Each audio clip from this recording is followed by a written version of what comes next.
노사연 씨 아시죠? 노사연 씨. 노사연 씨 노래 중에 대표적인 노래가 뭐죠? 만남이라고. 잘하시네. 만남이나 만남. 노래 가사 좀 우리 한번 불러보도록 하겠습니다. 반주 준비. 우리 만남은 우연이 아니야. 먼저 따라들 하시네. 우리에게 참 남들이 보시면 참 우리에게 참 걸작입니다. 우리 만남은 우연이 아니야. 그것은 우리의 바램이었어. 이렇게 나갑니다. 이 노래의 이 부분만 놓고 볼 때 그걸 누가 작사했는지는 모르겠지만 노세현 씨가 교회를 다니는 것으로 제가 알고 있는데 이 부분만 놓고 볼 때는 이거는 지극히 성경적인 가사라고 할 수 있습니다. 그 뒤에야 뭐 남녀간의 사랑과 이별 내용이 쭉 깔려 있는데 이 부분만 우리 만나면 우연이 아니야. 그것은 우리의 바람이었어. 이 부분만 놓고 볼 때는 이건 성경적이라고 볼 수 있는데 요거를 좀 더 구체적으로 신학적으로 들어가면 우리 만남은 우연이 아니야. 그것은 주님의 계획이었어. 이 메마른 심령들 아멘이 없어요. 그것은 주님의 계획이었어. 이렇게 하면 아멘이 나오든가 해야지. 이 주님의 계획이다. 그래서 이 우리의 만남이라는 것이 참 이게 참 의미가 있다. 그래서 제가 그 오늘 주제가 만남입니다. 만남을 하면서 노재현 씨의 만남을 이렇게 들으면서 우리의 만남은 우연이 아니야. 오늘 설교 제목도 우리의 만남은 우연이 아니야. 그것은 주님의 계획이었어. 이렇게 한번 바꿔보도록 이렇게 했습니다. 바꿔 한번 불러보았습니다. 우연이라는 말은 뜻하지 않게 일어난 일이라고 사전상의 정의를 내리고 있습니다. 뜻하지 않게 일어난 일. 우연의 반대말이 뭘까요? 그것은 필연입니다. 필연은 반드시 그렇게 되도록 되어 있는 일이라고 정의가 되더라고요. 그러나 우리가 꼭 기억해야 할 것은 뭐냐면은 우연이든 필연이든 하나님이 다스리시는 하나님의 섭리와 계획이 있는 일이라는 사실입니다. 단지 사람이 자신들이 이해하지 못하거나 또 예상치 못한 일들을 우연히 일어났다. 우연이라고 말하는 것이지 세상의 모든 일은 하나님의 뜻과 계획과 목적에 따라서 일어나게 되어 있는 겁니다. 그러니까 하나님께서 계획하시지 않는 일은 일어나지 않는다는 얘기죠. 이 놀라운 사실을 간파한 사람이 누구냐면 솔로몬 왕입니다. 그래서 솔로몬 왕이 잠언서 16장 33절에서 이렇게 고백하는 내용이 있습니다. 우리 같이 한번 읽어보도록 합니다. 시작. 제비는 사람이 뽑으나 모든 일을 작정하기는 여호와께 있느니라. 하나님께서는요 세상의 모든 일을 통치하시고 지배하시고 다스리시고 통치하시는 분이십니다. 모든 일을 섭리하시는 분이십니다.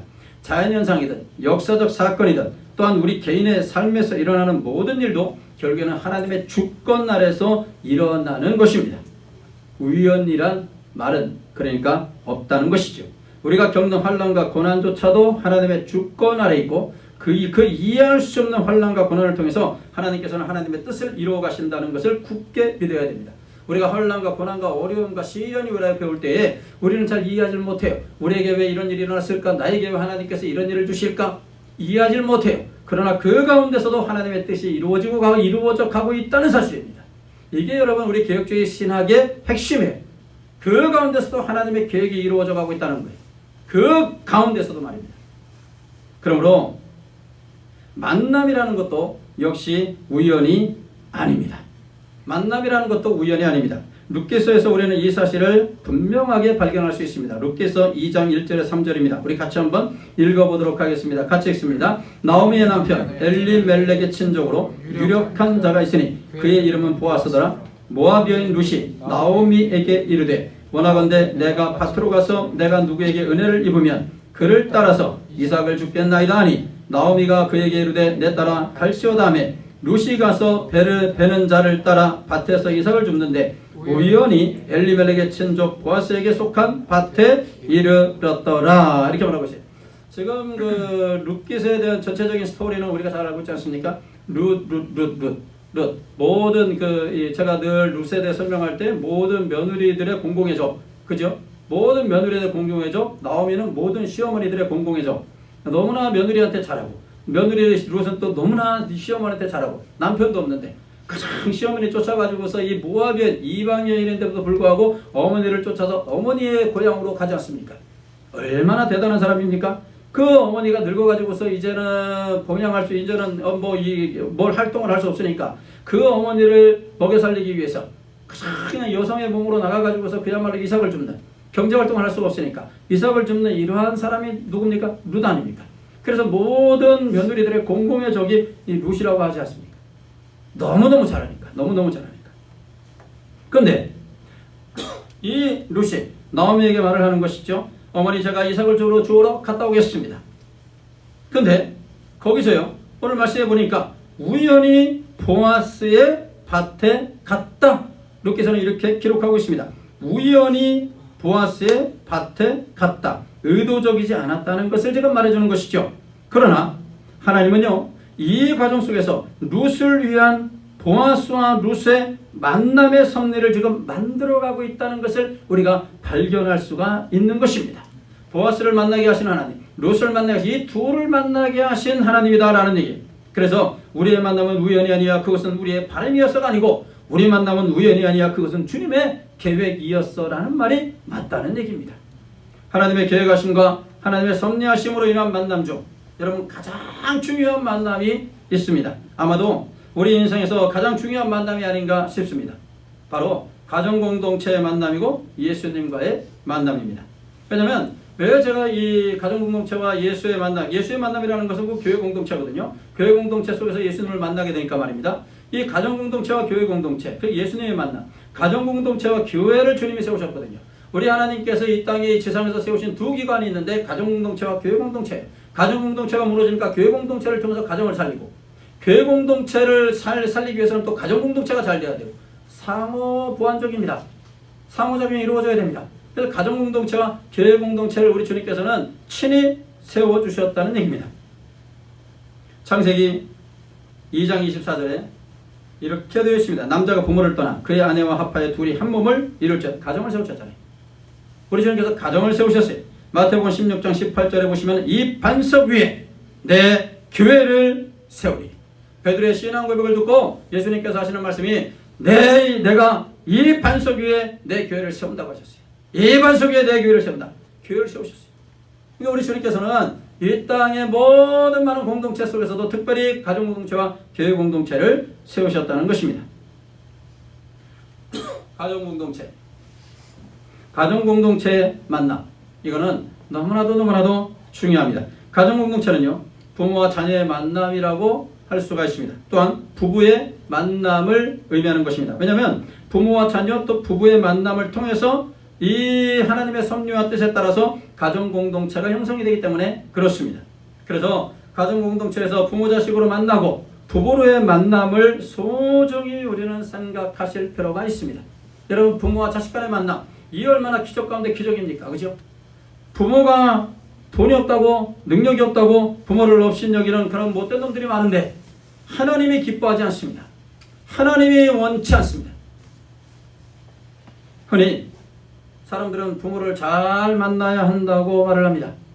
그래서 수저 계급론이 들어오지 않았습니까? 수저 계급론 뭡니까? 금수저, 은수저, 구체적으로 보면 동수저, 그 다음에 평범한 수저, 그 다음에 흙수저.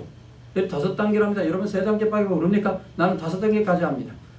금수저, 은수저, 동수저, 평범한 그냥 수저, 그 다음에 흙수저. 이렇게 나온다고 합니다. 제가 알려드릴게요. 그 기준이 어느 것인지, 여러분 어디에 해당하는지 한번 스스로 한번 생각해 보십시오. 그러나 기죽을 필요 전혀 없어요. 이거는 그냥 하는 거니까. 금수저 부모님은 어떤 부모님인지 아십니까? 결혼할 때 부모가 강남에 아파트 사줄 수 있는 능력이 있는 사람. 금수저랍니다. 벌써 저는 틀렸어요. 은수저, 결혼할 때 부모가 서울이나 신도시에 아파트 사줄 수 있는 사람. 여기서도 저는 틀렸어요. 세 번째, 동수저는 뭔지 아십니까? 동수저는 결혼할 때 부모가 몇 억대로 지원해 줄 수 있는 분. 동수저랍니다. 동수저. 이것도 안 돼요. 평범한 그냥 수저입니다.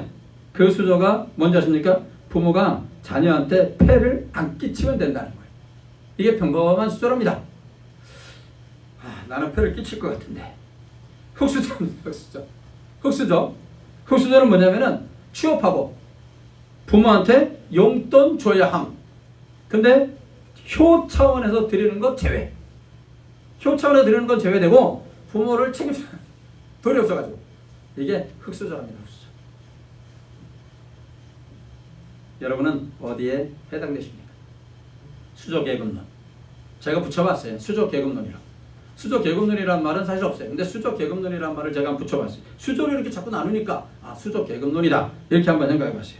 여러분, 이런 것이 중요한 것이 아닙니다. 이런 것이 뭐가 중요하겠습니까? 부모 자식으로 하나님께서 만들어주신 사실, 여러분 이거를 기억하는 것이 중요한 거 아니겠습니까? 하나님께서 부모 자식으로 만나게 해주는 거 아니겠습니까? 그죠? 그 사실만으로도 우리가 감사할 줄 아는 우리 성도님들이 되시기를 예수님의 이름으로 축복합니다. 세상에 많은 공동체가 있으나 이 가운데 하나님께서 직접 세우신 공동체가 바로 이 가정 공동체입니다. 하나님께서 가정이라는 공동체로 맺어주신 귀한 만남이라는 것을 알고 부모는 정말로 자녀에게 세상적인 사다리가 되어줄 생각하지 말고 금수저 역할을 할 생각하지 말고 제발 좀 신앙의 유산으로 신앙을 유산으로 물려주는 우리 부모님들이 되시기를 예수님의 이름으로 축복합니다. 그냥 많이 쌓아가지고서 자녀들에게 물려줘봤자 그 자녀들 싸움밖에 안 나요. 게을러 터지는 사람밖에 안 돼요. 자녀에게 뭘 물려줘야 되겠습니까? 바로 신앙을 물려주는 거예요. 어떤 경우가 있어도 믿음의 끈을 놓지 않고 어떤 경우가 있어도 주님만 바라보는 그 신앙의 모습, 여러분 이것을 자녀들에게 물려주는 우리 부모님들이 되시기를 예수님의 이름으로 축복합니다. 자녀들은 부모에게 잘해야 됩니다. 부모와 자식으로 하나님께서 맺어줬다는 사실을 아는 자녀라면은 여러분 잘할 수밖에 없어요. 하나님께서 맺어주신 이 부모님이라는 것을 알면 잘할 수밖에 없어요. 지들끼리 먹고 살라고 그냥 뻗은기지 않아요. 최선을 다해서 효를 다하게 되는 것입니다. 다하게 되는 거예요. 부모 자식으로 만나는 거 여러분 생각해 보십시오. 이 땅에서뿐 아닙니까? 제가 정말로 생각하면 슬픈 거. 특별히 저희 아버지 돌아가신 그 기일이 되고 또 어버이줄이 되고 이럴 때면은 제일로 지금까지도 마음이 슬프고 눈물 짓게 만들고, 그렇다고 해서 또 제가 또 이 자존심이 보통 센 사람이 아니라 또 뭐 누구 앞에서 울지도 못하고 혼자 차 타고 나가서 많이 운 적이 있어요. 너무너무 슬픈 게 뭐냐면은 내 그 좋아하는 아버지, 정말로 인자하고 인격적이신 우리 이영자 기자 우리 장로님, 그 아버지를 내가 다시는 아버지로 만나지 못한다는 거예요. 다시는 그 좋으신 아버지를 내가 인격적으로 내 아버지로 아버지 하면서 부를 수 있는 게가 영원히 없다는 거예요. 영원히. 다시는 없어요. 다시는 그렇게 만날 수가 없어요. 제 친구 잔디장 가가지고서 그 친구가 아버지가 치매로 고생을 하셨어요. 근데 그 친구가 내가 얼마나 대단하게 봤는지 치매 걸린 아버지를 계속 모시고 살았어요. 아들이 하나예요. 아들과 딸, 아들, 딸 있고 동생이 딸해. 동생이 참 여동생이 있고. 근데 제 친구 목사님이 몇 년을 그 아버지를 모신 거예요. 그래서 우리를 제대로 못 만났어요. 왜냐하면 아버지가 계속 찾으니까. 그 비용 모든 걸 하려고 그 보일러 일을 하면서 목사면서 교회도 하면서 가서 막노동까지 하면서, 왜냐면 아버지를 모셔야 되니까 몇 년 동안 그러고 살아요. 그래 갔더니 막 어마어마 저를 안고 어마어마하게 울더라고요. 막 우는 거예요. 그 자리에서 너무너무 제 마음에 안 좋았어요.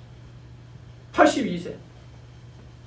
물론 저희 아버지보다 뭐 한 20년 더 사셨지만은 더 사셔도 되는 나이 아닙니까? 근데 그 치매 걸린 자기 아버지를 어떻게 모셔요? 요즘은 뭐 치매 안 걸린 부모님도 안 모시려고 하는 아주 그냥 목사가 그런 소리 본교에서 또 그런 소리 하면 또 우리 성도님들 우리 목사님 거칠다 하는데, 아유 그런 아주 이상한 생각 가지고 아주 못돼 처먹은 그런 아들들 많잖아요. 자식들 많잖아요. 멀쩡한 부모도 외면하는 그런 못돼 처먹은 것들도 많은데 치매 걸린 부모 아버지를 몇 년을 모신 거예요. 몇 년을. 그러면서 그 아버지가 돌아가셨으면은 다 이제 끝난 건데 그 뭐 너무너무 우는 거예요. 저도 제 마음이 제 아버지가 다시는 제 아버지 이렇게 아버지 못 불러내는 거, 못 불러내는 아버지와 자식으로 이제 영원히 못 만나잖아요. 이 땅에서 뿐이라니까. 이 땅에서 뿐이란 말이에요. 이 땅에서 뿐인데 그것도 제대로 못하는 거예요. 그것도 저만 봐도 못해. 저만 봐도 아주 못돼먹은 놈의 자식이지. 저만 봐도. 살아계신 어머니도 제대로 못 모시는 주제가, 그렇게 생각하면 저도 그 주제가 무슨 하나님의 말씀을 전하고 앉아있는지 참 이해가 안 가요. 나도 사실은 이거라니까. 한 번밖에 안 된다니까. 한 번밖에.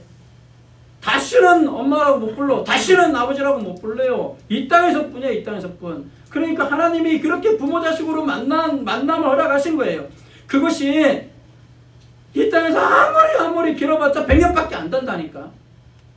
그것도 제대로 못하면서 에이 무슨 하나님을 섬기고 어쩌고 저쩌고 말도 안 되는 소리 하지. 말도 안 되는 소리. 근데 부모님도 자식한테 좀 잘하고 자식한테 본을 보이는 신앙생활을 하고, 부모들도. 여러분, 부모라는 그 이름만으로 부모는 우리의 효의 대상이라는 것을 여러분 기억하시고 모셔야 될 대상이라는 걸 기억하셔야 됩니다.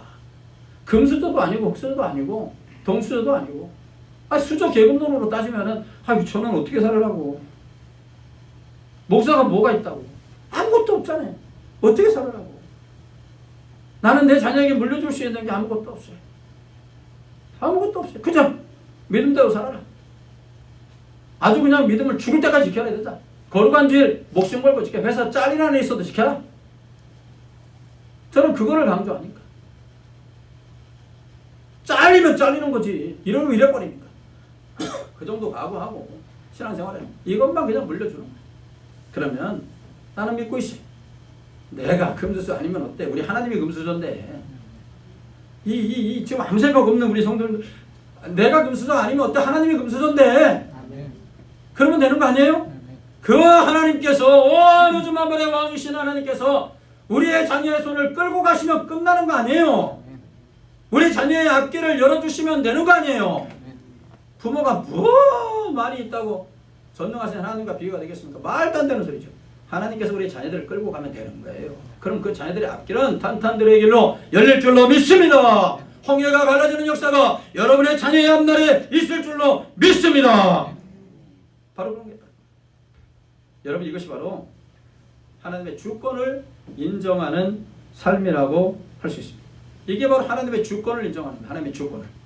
여러분, 부부의 만남도 마찬가지예요. 부부의 만남도 굉장히 중요한 거 아닙니까? 부부가 만나서 가정공동체를 형성하는 거 아니에요. 인생의 반려자를 정말로 잘 만나야 됩니다. 같은 뜻을 가지고 서로 이해하고 서로 사랑하고 아름다운 가정을 꾸려나가야 된다라는 얘기예요. 아름다운 가정을 꾸려나가야 돼요.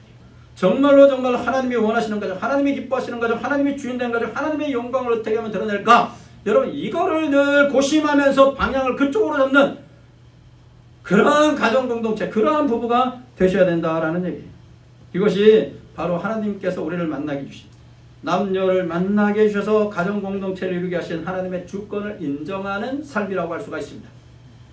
그렇지 않으면 하나님이 우리를 만나게 해주셨다라는 사실을 인정하지 않으면 하나님의 주권을 인정하지 않는 거예요. 하나님의 주권을 하나님의 주권을. 그 가정공동체를 통해서 우리 가족들이 만나게 해주시는 거, 부모 자식으로 부부를 만나게 해주시는 거, 이거는 하나님의 주권 속에 있다. 이 만남을 귀중하게 우리가 생각하셔야 됩니다. 그리고 우리가 교회 공동체를 우리 주님께서 세우셨잖아요.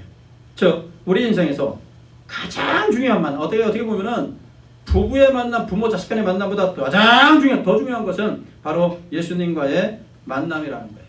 여러분, 인생에서 가장 중요한 것은 예수님 만나는 거 아니겠습니까? 예수님을 만나는 것은 왜 그렇게 중요한가? 바로 구원과 직결되는 문제이기 때문에 그런 거예요. 구원과 직결되는 문제 아니에요. 예수를 만나야 구원이 있는 거 아니겠습니까? 예수님을 만나지 않으면 구원의 길이 없습니다. 예수 만나야 구원의 길이 열리게 되는 겁니다. 종교가 대세를 이루는 이러한 시대 아닙니까? 세계 역사 속에서, 세계 선교 역사 속에서 유례를 찾아볼 수 없을 정도로 놀라운 성장과 하나님의 축복을 받은 교회가 바로 한국교회입니다. 한국교회가 그러나 이 선교 2세기를 접어들면서 심각한 위기에 지금 직면하고 있지 않습니까? 교회 안에서는 세속주의가 판을 치고 있어요. 세속주의 물결이 교회로 들어왔고, 그래서 성경의 진리와 복음의 절대성에 대한 회의와 도전, 이 교회 안에서 지금 일어나고 있고, 또 아울러서 종교 다원주의 영향으로 구원의 진리마저도 왜곡되는 현상이 일어나고 있습니다. 교회는 교회 성장에만 몰두해 왔어요. 교회 성장에만 몰두한 나머지 성장 제일주의로 가고 있다는 거예요. 뭔가 주의로 가버리면 큰일 나는 거예요. 주의로. 교회 성장 제일주의로 가고 있어요. 교회 성장의 이면에 자리 잡은 물질주의로 인하여서 교회 리더십에 대한 불신이 또 팽배해지고 목사에 대한 불신이 팽배해지고 있는 현실입니다. 이로 인해서 기존의 교인들 그리고 젊은이들이 교회 회의를 느끼고 교회를 떠나는 사람들이 지금 현재 많아지고 있습니다. 탈종교화 현상이라고 할 수 있죠. 제가 이 부분에 대해서도 논문을 썼는데 탈종교화 현상이 지금 심화되고 있는 현실입니다. 우리가 사는 이 시대 종교적으로 가장 두드러진 특징 중 하나가 바로 탈종교화입니다. 교회를 떠나는 거예요. 예수와의 만남이 없으면 현실 사회에 대한 회의와 또 도전을 감당하지 못하고 결국에는 교회를 떠나고 마는 거예요. 이 사람들은 예수를 만났다고 볼 수 없습니다. 참으로 안타까운 일이죠. 예수를 만나야 구원을 받게 되는 겁니다. 예수를 만나야 교회에 대한 회의, 도전 이 모든 것도 극복할 수가 있게 되는 거예요. 종교가 있다 해도 예수가 빠진 종교가 얼마나 많은지 모릅니다. 종교의 다양성뿐만 아니라 어느 종교나 되게 동등하다는 느낌을 갖게 하는 시대에 지금 우리가 살고 있잖아요. 종교다원주의가 정말로 대세를 이루고 교회를 위협하는 그러한 시대에 우리가 지금 살고 있습니다. 모든 종교가 하나다 이거죠. 종교의 우월성을 논할 필요 없다. 모든 종교가 상대적으로 구원이 가능하다. 어떤 종교를 믿든지 구원에 이를 수 있다. 산에 오르는 길은 뭐 이 길도 있고 저 길도 있고 A 코스, B 코스, C 코스, D 코스 많은 데는 뭐 10코스까지도 있지 않느냐. 모든 곳에 구원이 있다. 이것이 마치 진리이냐 혹은 마치 크게 관용을 베푸는 것처럼 이렇게 주장을 합니다. 그러나 우리 하나님께서는 성경을 통해서 우리에게 분명히 말씀해 주는 게 뭐냐면은 예수 이름이 없으면 구원이 없다. 할렐루야. 예수 이름이 없으면 구원이 없다라는 겁니다. 사도행전 4장 12절을 우리 같이 읽도록 하겠습니다. 사도행전 4장 12절 같이 읽습니다. 시작. 다른 이로서는 구원을 받을 수 없나니 천하 사람 중에 구원을 받을 만한 다른 이름을 우리에게 주신 일이 없음이라 하였더라. 할렐루야. 예수 외에는 여러분 구원의 길이 없습니다. 그러므로 예수는 구원과 연결되기 때문에 예수를 만나는 것은 구원과 직결되는 문제이기 때문에 반드시 예수를 만나야 됩니다. 반드시 예수를 만나야 돼요. 이 중요한 만남을 위해서 예수님이 이 땅에 오셔서 십자가에 죽으신 것입니다. 그리고 성령을 보내주셔서 때가 되매 예수를 만나게 하신 것입니다. 우리가 예수님을 찾아간 것이 아닙니다. 놀라운 것은 내가 예수를 믿고 싶어서 믿은 게 아니에요. 예수님이 우리를 만나시기 위해서 찾아오신 것이라는 것입니다. 예수님이 찾아오셨다는 것. 예수님이 찾아오셨다는 것. 여러분 은혜 중에 은혜 아니겠습니까? 찾아오셨습니다. 내가 예수님 찾아간 게 아니고 예수님께서 우리를 찾아오셨어요. 많은 종교가 있고 많은 사람이 있으나 우리가 예수님을 믿을 수 있도록 선택되고 결국에는 예수를 믿고 예수를 만나게 된 것. 여러분 이것이 기적입니다. 최고의 기적입니다. 그러므로 우리가 예수를 만났다는 것은 우리 인생의 정말로 대박 사건입니다. 대박 사건 아니겠습니까? 예수님이 찾아오심으로 예수를 만나 인생이 바뀐 사람 중 우리가 케이스 스터디로 삭개오와 바울 사도를 우리가 생각할 수가 있습니다. 삭개오는 오늘 본문에 누가복음 19장 5절 말씀 우리가 같이 읽었는데 여기 보시면 삭개오를 예수님께서 찾아가시는 그러한 장면입니다. 예수 만나는 것 여러분 돈보다 중요하고 예수 만나는 것 권력을 취하는 것보다 중요하다는 것을 실증적으로 보여주는 사건입니다. 삭개오가 직업이 세리요 또 부자. 성경 그렇게 말하잖아요. 세리면서 부자라. 세리로 인하여서 부자가 되었다는 얘기예요. 세리로 인하여서 수많은 세금을 백성들에게 거두고 정말로 법에도 없는 세금을 다 매겨가지고서 결국에는 부자가 되었던 그런 사람이에요. 그러니까 신약시대 때의 남자 죄인의 대명사는 세리요 여자 죄인의 대명사는 창기라 이렇게 말하고 있지 않습니까? 죄인의 대명사예요. 근데 이가 이 돈이 있고 뭐 부자라고 해서 인생의 어떤 낙을 누리는 게 아니에요. 뭔가 인생의 공감을 느끼게 되었고 뭔가 채워지지 않는 영적 갈증 이런 걸 삭개오가 느끼지 않았겠습니까? 그럴 때 예수님이 지나가신다는 소식을 들었다는 얘기예요. 도대체 예수가 누군가 먼발치에서 한 번이라도 보자. 미리 한번 예수님에 대해 소식은 들었겠지요. 그렇게 추측해 봅니다. 그 예수님을 찾기 위해서, 그 예수님을 만나보기 위해서 점잖은 양반이 돌 감람나무 위로 쭉 올라가지 않습니까? 너무 키가 작아가지고 사람들 틈바구니 속에서는 예수를 볼 수가 없기 때문에 그를 보시고 예수님께서 삭개오를 찾아오신 겁니다. 삭개오를 찾아왔어요. 삭개오는 돈 우선주의의 삶을 살았습니다. 권력 우선주의의 삶이었습니다. 그를 찾아온 예수를 만났다는 거예요. 그를 찾아와서 예수님께서 뭐라고 하십니까? 예수께서 우리가 본문이죠. 오늘 본문 말씀 5절을 다시 한번 읽도록 하겠습니다. 누가복음 19장 5절 같이 읽습니다. 시작. 예수께서 그곳에 이르사 쳐다보시고 이르시되 삭개오야 속히 내려오라. 내가 오늘 내 집에 유하여야 하겠다 하시니 삭개오에게 예수님께서 찾아가셨다는 겁니다. 여러분, 이 얼마나 감격스럽고 이 얼마나 가슴 벅찬 순간입니까? 이것은 은혜입니다. 예수님이 삭개오를 찾아가신 거, 여러분, 삭개오에게는 엄청난 기적의 순간이고 엄청난 은혜의 순간입니다. 바울사도는 또 어떻습니까? 예수 만나서 대박난 사람이 여러분 바울사도 아니겠습니까? 바울사도는 어떤 사람이었나요? 예수를 핍박하던 사람 아니었습니까? 그 핍박을 좀 가중시키기 위해서 모든 믿는 자들 다 잡아 죽여야지, 감옥에 쳐놔야지 하고서 다메섹을 목표로 해가지고 다메섹 지방을 목표로 해서 다메섹을 향해서 막 달려갑니다. 그래서 다메섹으로 가던 도중 다메섹 도상에서 예수를 만나지 않았습니까? 그래서 예수님께서 바울 앞에 나타나셨습니다. 하시는 말씀을 들어보십시오. 오늘 본문 사도행전 9장 4절과 5절입니다. 우리 같이 읽도록 하겠습니다. 시작. 땅에 엎드려져 들으며 소리가 있으시되 사울아 사울아 내가 어찌하여 나를 박해하느냐 하시거늘 대답하되 주여 누구시니까 이르시되 나는 내가 박해하는 예수라. 찾아가셨잖아요. 지금 바울의 인생 한복판에 예수님께서 찾아가셨습니다. 자신을 핍박하고 박해하는 그 바울에게 예수님께서는 찾아가셨어요. 사랑하시는 여러분, 우리는 대박난 사람입니다. 예수 만났으니 대박난 인생을 살고 있는 사람들이 바로 저와 여러분인 줄로 믿습니다. 이제 예수님을 만나는 기적 중에 기적을 체험했으니 이 예수와의 만남을 귀하게 생각하고 이 관계를 잘 가꾸어 나가야 합니다. 어떻게 가꾸어 나갈까요? 극적으로 예수를 만나 기적을 체험한 이 삭개오와 바울의 다음 행보를 보면요, 우리가 답을 찾을 수가 있습니다. 삭개오, 가치관의 변화. 삭개오는요, 가치관이 변화된 사람이에요. 예수를 만나서 가치관이 변화됐습니다. 삭개오는요, 물질 우선주의 가치관을 갖고 살았던 사람이에요. 물질 우선주의, 돈이 되는 일이라면 무엇이든지 했어요. 돈이 인생의 전부인 것처럼 사는 인생이었어요. 물질 우선주의 가치의 삶을 살았어요.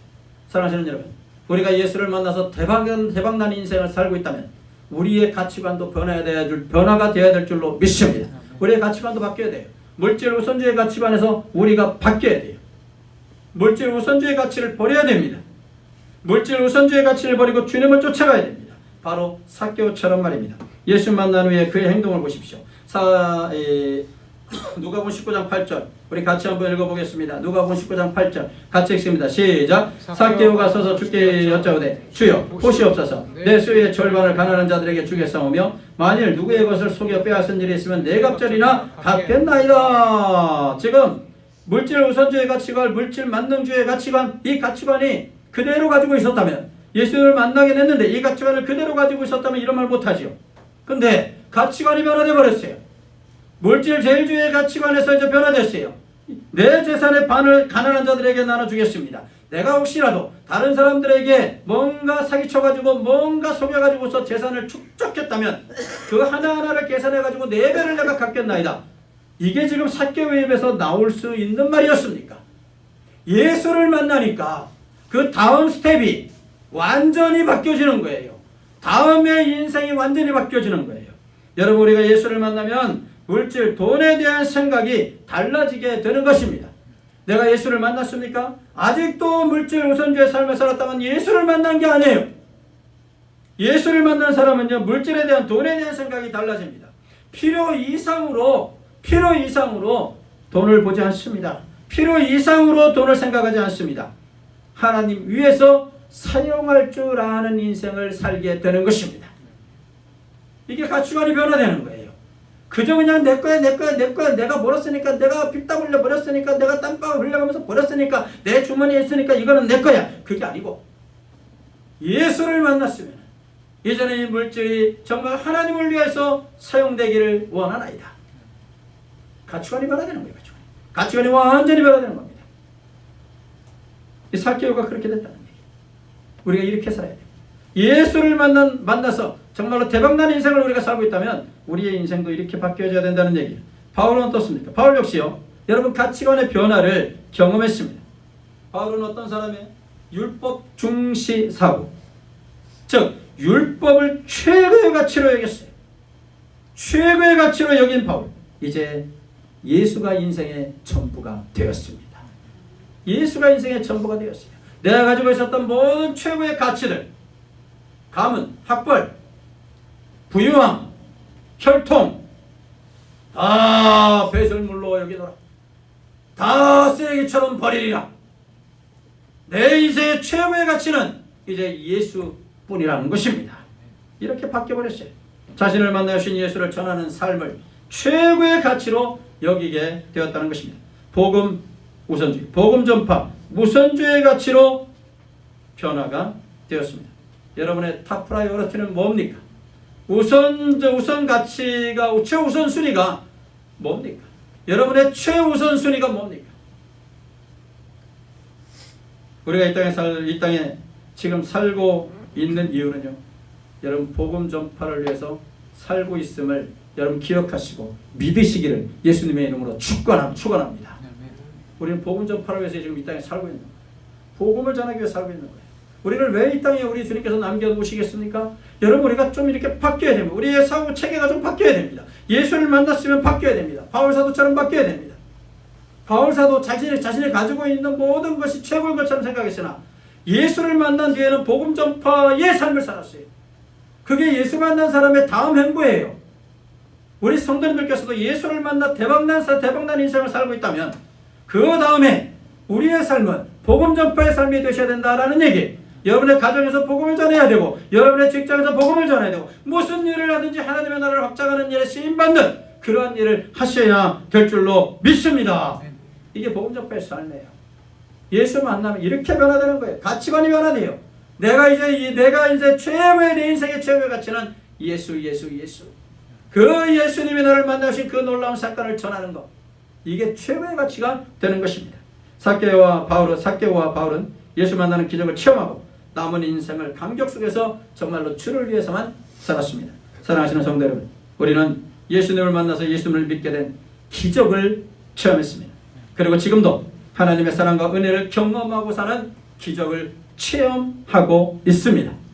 예수님을 만나서 예수 믿게 되었으니 기적이요. 매일매일 예수님을 찬양하며 살고 있으니 기적입니다. 이제 감격 속에 감사하면서 예수님을 정말로 최고의 가치로 여기면서 아직 예수님을 만나지 못한 사람들에게 예수님과의 미팅을 주선하는, 예수님과의 아름다운 미팅을 주선하는 영적 중매자가 되시기를 바랍니다. 이런 영적 중매자가 되셔서 예수님을 일생 동안 전하며 사시는 우리 성도님들이 다 되시기를 예수님의 이름으로 축복합니다.